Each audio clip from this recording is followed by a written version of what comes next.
Hi, this is Annindita. Welcome to my channel. Today I have someone very special for an interview, and his name is Nikate Khaitan. For my Indian viewers out there, his name might sound a little familiar from his last name because he belongs to a very well-known industrialist family. But that is not the reason why I'm interviewing him today.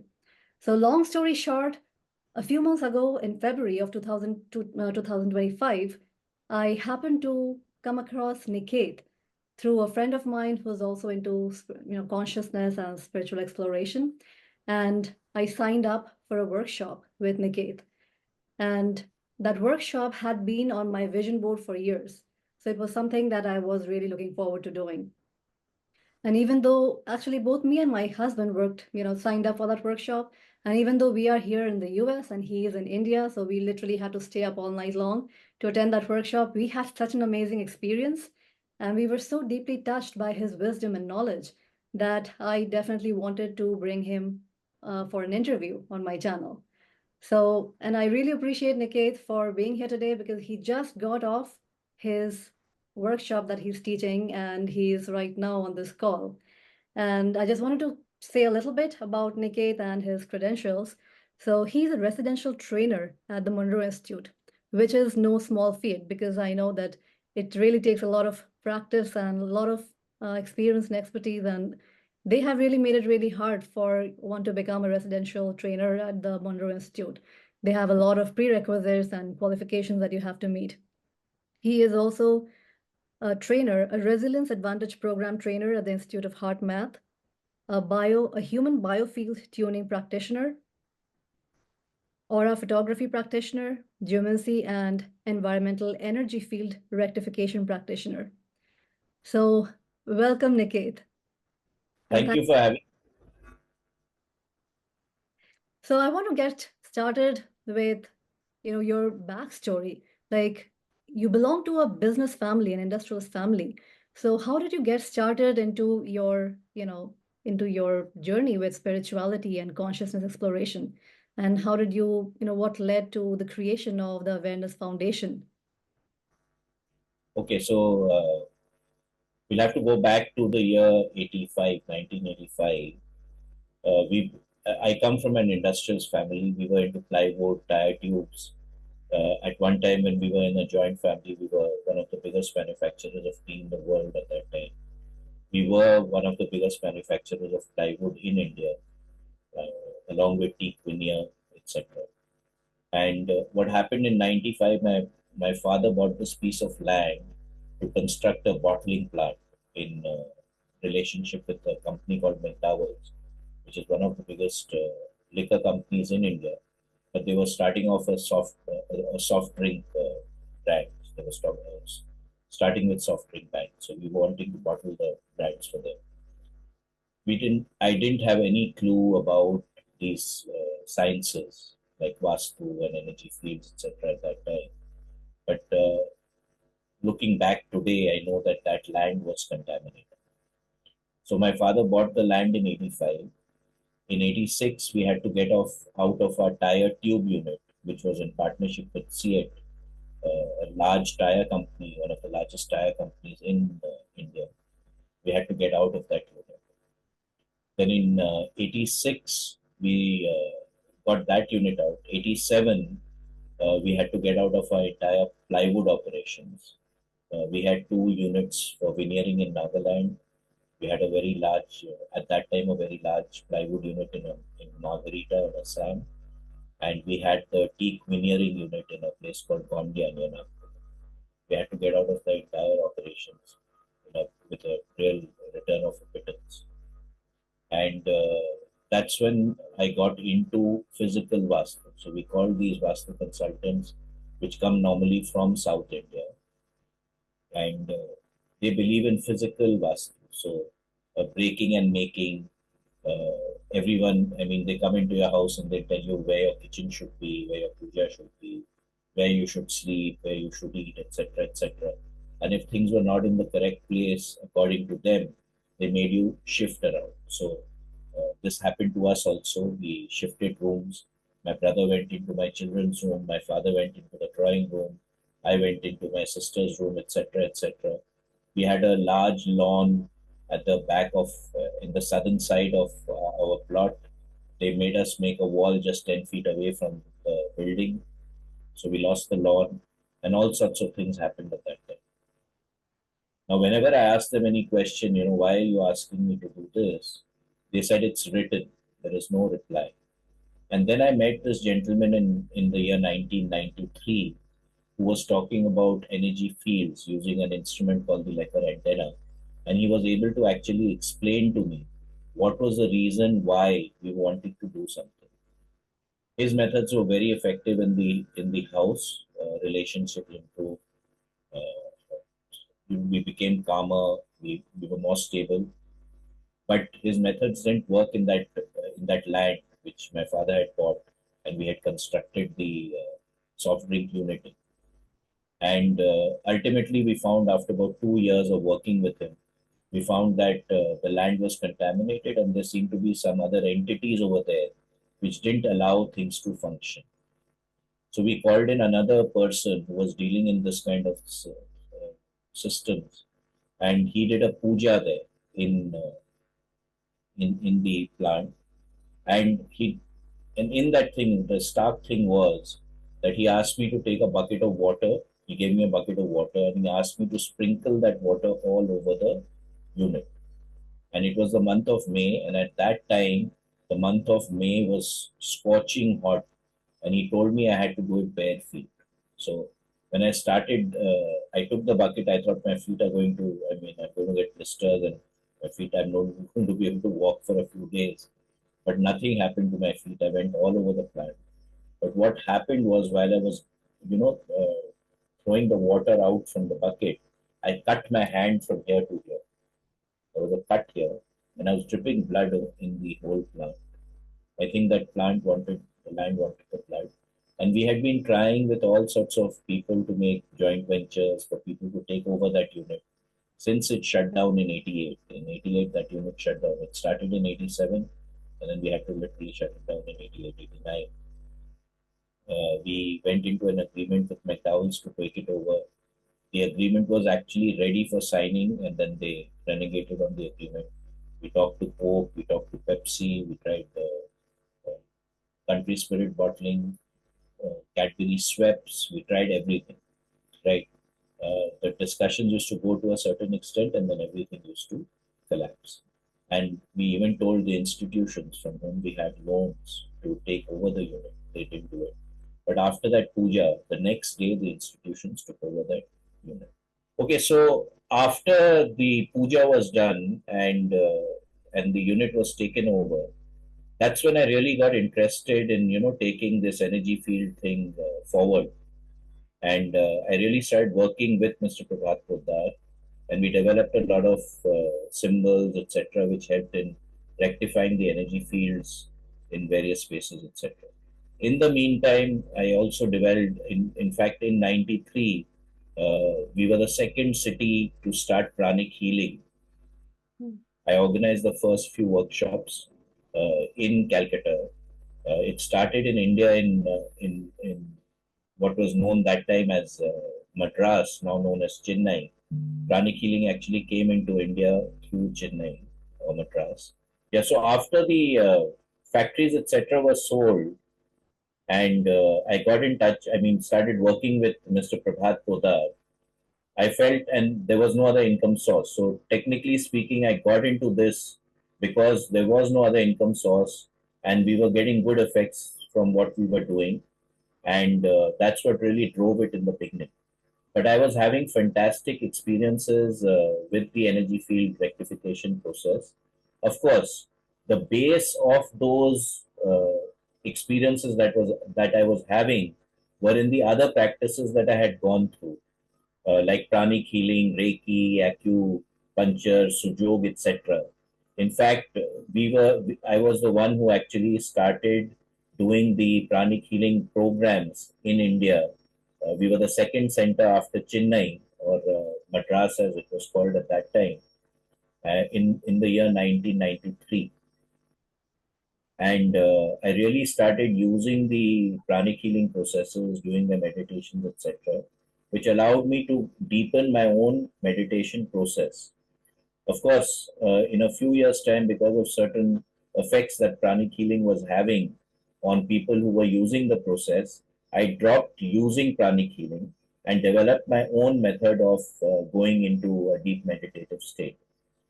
Now, in these states, when I used to get there, I used to go into a comatose kind of a state. I knew that it was a meditative state, but I couldn't move my body even if I wanted to. In many occasions, Shivangla actually, tried to turn me or wake me up, and I was stuck. And in fact, once I fell off the bed and I was still stuck. So everyone in the family was really affected, and all the testing, the stress test, everything was done, but nothing came out of it. And I knew it was a deep meditative process. Fast forward to 2095. Whenever I was traveling, I used to go to the bookstores. This was an incident which introduced me to the Monroe Institute. So I was in a bookstore in Mumbai, and I was walking down the aisle, and this book fell off the shelf.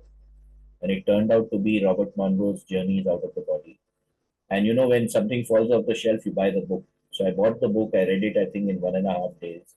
It was really fascinating stuff, and it got me really interested in the outer body experience at that time. So I wrote to the institute in '95. Incidentally, Robert Monroe also died. He passed on in '95, and that was just before I wrote to the institute. So I got the packet from the institute. That time we were not doing financially too well, so there was no way that I could go to the institute at that point in time. So I shelved that packet. Fast forward to 2010, my son was preparing to go to the US, and we were about to book the tickets to drop him there. And I was cleaning my almirah, and that packet came in my hand, which had the brochure, it had the catalog, it had all the programs listed, etc. So I thought that I've been wanting to go to this place for a long time, and since I'm already going to the US, I might as well go to the institute to attend the program. The first program that I attended at the institute was the Gateway Voyage program. When I went for that program, I thought I'm macho man. I've been meditating for 20 years. I don't need to do anything, record anything. I know everything. But what happened in that first program was that they said that you're going to be taken to a state of consciousness, which they called Focus 10. And they said that it was a state of mind awake, body asleep. And you're going to feel as if your body is asleep, but your mind is awake. And when I went into that exercise, I felt the same thing. It was the exact same state of consciousness that I was going into in my own meditative practice. And they said that if you have to come out of that state, you need to wriggle the fingers of your right hand. And I, going back into my own meditative practice, when I used to go comatose and I couldn't move, it took me 5 years to learn that if I start wriggling my fingers and toes, I'll get out of it. And that they were telling me in the first exercise itself. So that was a great experience. I got some tracks back to India. We started a meditation group where people used to come and we used to play those tracks, and we meditated with that. So things were okay. It was nice. Then in 2011, my brother, he stays in UK, and he was shifting his office, and he told me, please come and check my office out. So I thought, okay, I have to go to UK, and taking another trip, just another flight to US would not be very expensive, and I can go again to another program at the institute. And that's when I attended the guidelines program at the institute in Faber, USA. In that program, they said that we are taking you to a state of consciousness, which they labeled ish, or inner self helper. Now, that state of consciousness was also very familiar to me, and it had taken me years to get into that state. In that, when I put myself into that state of consciousness, when I was doing energy field rectification for people, I was going into their houses, etc. If they asked me any questions and I put myself in that state, I got pretty profound answers for them, solutions and answers for them. And I still have people coming back. 30 years back, you told us this, and it came to being and all that stuff. And when I experienced that in that program, I thought that this is something that I would like Shimangla to also experience, my wife, Shimangla to experience. And so we went back to the institute in 2012. I attended the program called MC Squared, or Manifestation and Creation Squared, and Shimangla attended the Gateway Voyage program. In the MC Square program, we bend spoons, forks, we light bulbs with no seeds, we attempt to control the fall of the dice, etc. It's a very fun program, and it really opens your mind to understand what is possible. But what happened with me for 3 days into the program, my spoons and forks were not bending, and so I asked the trainer why it was not bending. And there's a particular technique called the resonant tuning in the program, and I was not doing that because I developed my own practice, and that was one of the steps in the Monroe process that I was not using. As soon as I started doing that, the spoon and fork started to bend. But when they bent, I got a sweet pain in the middle of my chest, which again was a very familiar feeling that I used to get when I went to someone's house or someone's place and did something there which would create a massive shift in their environment. I used to get that same pain or same, that same feeling. With that, when I experienced that, I felt that this is something that needs to come to India, because very few people had attended the programs at the institute from India. When I went, there were hardly 4 or 5 people through the 50 years that the institute had been around that had attended the Monroe Institute. So we went back in 2012 to actually attend the facilitator training program, which allowed us to conduct the 2-day program, the 2-day excursion workshop, which you attended last week.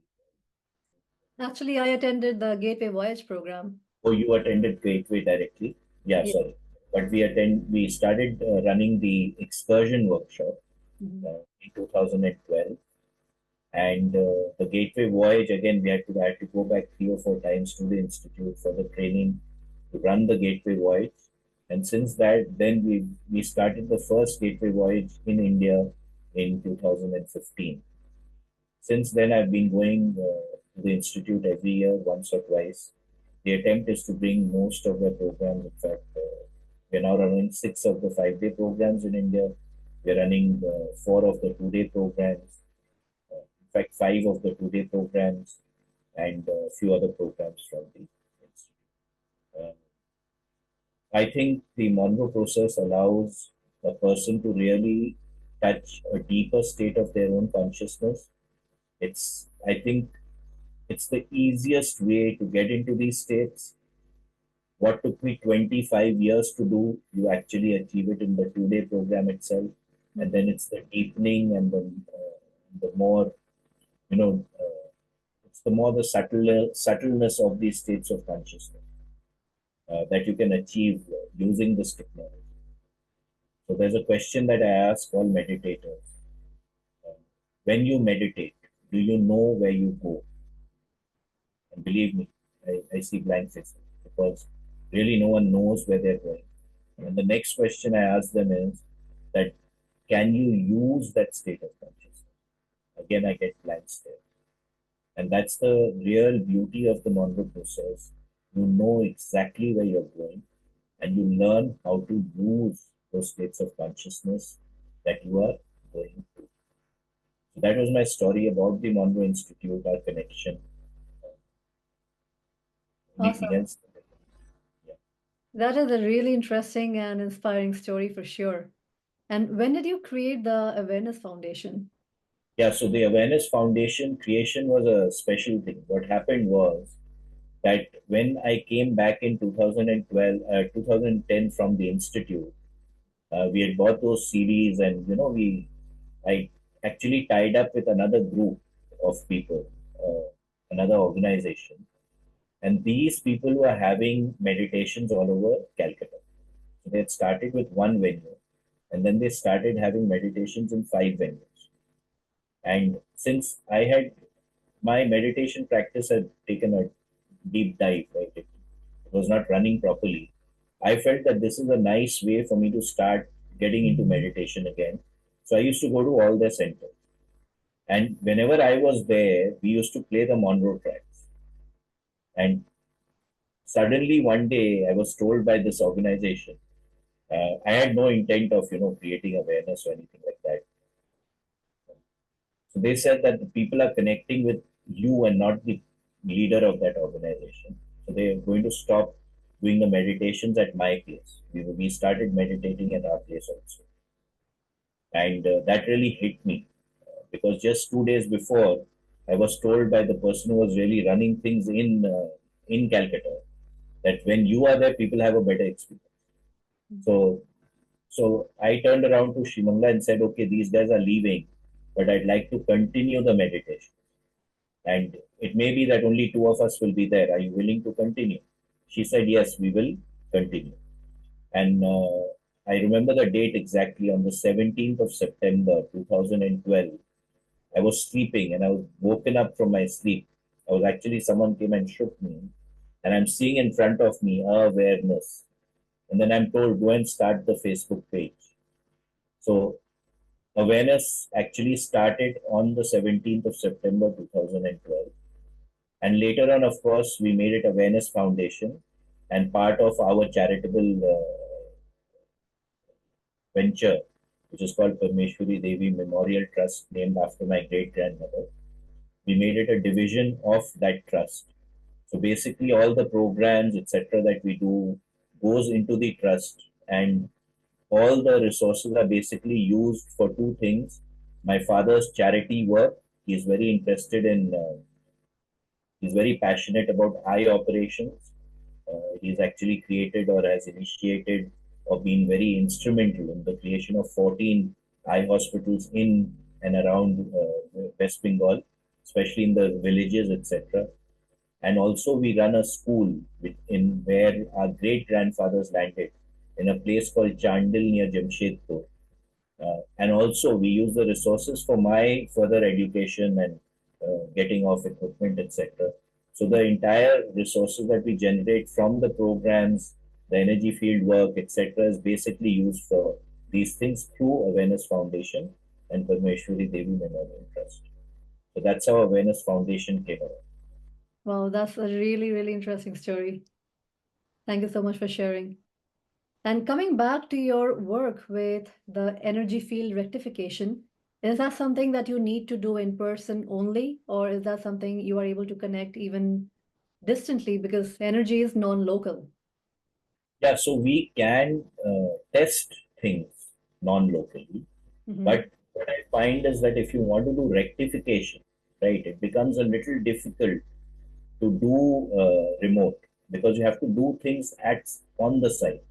Now, if you look at physical vastu, or if you call in a physical vastu consultant to your place, Mm-hmm. the guy is going to walk in with a compass and he's going to tell you, okay, this place is not correct or this thing is not here. Break it and shift it and make it. And we actually did that. In fact, I started really consulting for energy field rectification because of I had gone to visit one of my uncles in Dhanbad and he had taken me to his friend's house. And over there, I saw a construction being done in one area of his house. He already had a huge house and he was making another construction. So I'd asked him, why are you making that construction? So he said that the Vastu consultant had said that that space has to be heavy, and he had insisted that he make a big building over there. Now he was actually using literally 50 to 60% of his capital to make that building. Mm. If you get what I mean.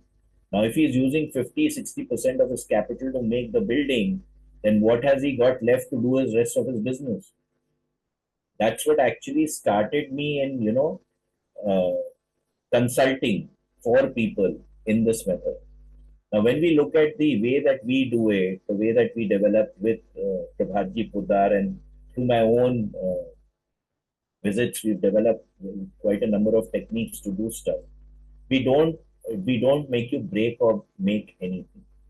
It's just balancing. It's like wheel balancing. When a wheel is cast, it is never balanced, right? You Mm. have to do wheel balancing. They put lead drops of lead to balance the wheel. We do the same thing in our house, and we get fantastic results without the expenditure which takes place when you break and make things. I mean, if you construct, let's say, a wall and you break it, it's going to cost you a few lakhs Right. Indian rupees, right? If I can balance that by putting one sticker or putting a colored dot or Mm-hmm. putting a symbol, right, or putting a plant there for that matter. Mm-hmm. I mean, I think that's much more reasonable, more efficient, more effective, and it works. So Definitely. yeah, so that's why I think this stuff works better. So in essence, you are able to do consultations online, but if when it comes to making the rectifications, then it has to be done in person. So I'll share one story with you. There was this lady, I don't know how she found me, from USA, Minnesota. Right? She had a house which she wanted to sell. And in America, you know that you have to give your house to a realtor. You just can't sell it. You have to be a licensed person to sell the house. And for 6 years, she didn't get even one offer. Mm. Okay.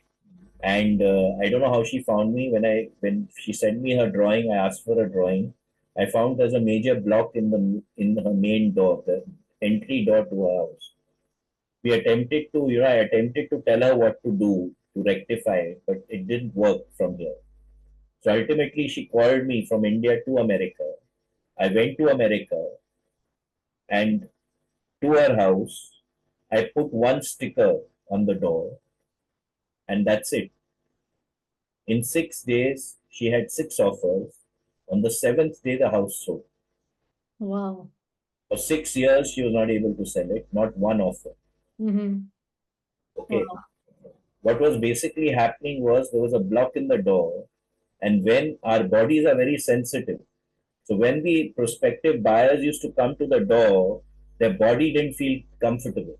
Mm. So it was a no right on the door. And it was a fantastic house, let me tell you. Mm-hmm. Especially the closet of the lady was like, I think, a dream come true for anyone, right? But it just didn't happen. And that one sticker opened the door, allowed the persons to feel comfortable. She had six offers, and it sold. Amazing. Yeah. So if things like that can work, right? Why do we need to break and make things? Right. Totally. So can you give a brief overview of your upcoming workshops and how can people sign up if they want to? So we have, as I mentioned, that we are conducting six of the 6 day. Basically, in India, we do it in 5 days. It's normally say 5.5 days at the institute, Mhm. and you can look up the programs in our website, which is awarenessindia.in. Some of the programs are also listed on the Monroe Institute website, or you connect with me directly or with my assistant Tushi. Annindita, I think you can post the Yes, number over here. have You all the have Tushi's information number. description. So upcoming workshops, currently we are running the Lifeline program. We have the excursion workshop coming up in May, personal development workshop coming up in May. So it's a long list. Mhm. Uh, I mean, you can get a picture and you can share it. But the best way would be to connect with us to register, because registration in India from abroad is a little difficult task, but we make it work. So I guess that's the best way to connect with us, or to go to to our website. Sure, and I'll be linking all those in the description below. And a big chunk of my audience is actually located in India. And for those viewers who are here in the US or UK or any other country, let me tell you that taking one of his workshops online is definitely, not, you won't feel like you are missing out on anything. Because both me and my husband, we took it online, which meant that we had to stay up all night long. And even after that, I mean, by the end of the workshop each day, we would be pretty tired and sleepy. But even instead of that, in spite of that, when we still ended up feeling like we got so much from the workshop, that I feel like if you are, of course, if you are in India or if you are in a time zone that is conducive to the Indian time zone, that's great. But even if you are not, somehow if your lifestyle and your schedule is such that you are able to make it online, even if it means staying up at night for some time, I think it is totally worth it. I personally had an amazing experience. So, coming back to the Vastu part or the energy field rectification, is that something also that you teach? Yeah, so we have a program for that also. I've attempted to teach a lot of people. I wish that more and more people do things the way that we do it, because I don't see anyone else doing it in the way that we do it, to be frank with you. Hmm. We come from a lot of heart. In the beginning, the way that I used to charge was I used to test with the antenna what the fee is going to be. But then I found that people were getting jittery, right? Because the fee could be anything. And there were some occasions where it went the opposite way and I actually gave money and came. But having said that, now we've set a structure for the consultation because, of course, all the money goes into charity. And my father needs a lot of money for charity, so we need to organize that. But the fact is that we train the program, and if you take the program, you can actually rectify your house on your own. Oh, that's Like, amazing. yeah, of course, the way that we do it, we've learned. So, in your house, maybe you'll have to put 60 stickers. We could go and balance your house with two stickers. But the fact is that if you take the program, you'll be able to understand what you need to do because we've created clear protocols. How do you rectify a door? How do you rectify a bathroom? How do you rectify a tank which is in the wrong place? How you can rectify your kitchen. So we'll show you how you can do that. We even teach you how to make these stickers that we use for energy balancing and rectification. We also attempt to teach you how to use the lacquer antenna, and but then again, the way that we use it, it's you have to really practice, and most people I find don't put in the effort to practice.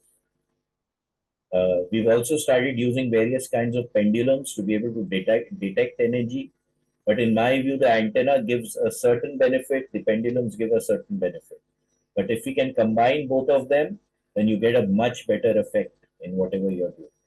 So yes, we do. I've been teaching the Vastu, the Aura Vastu program for many years now.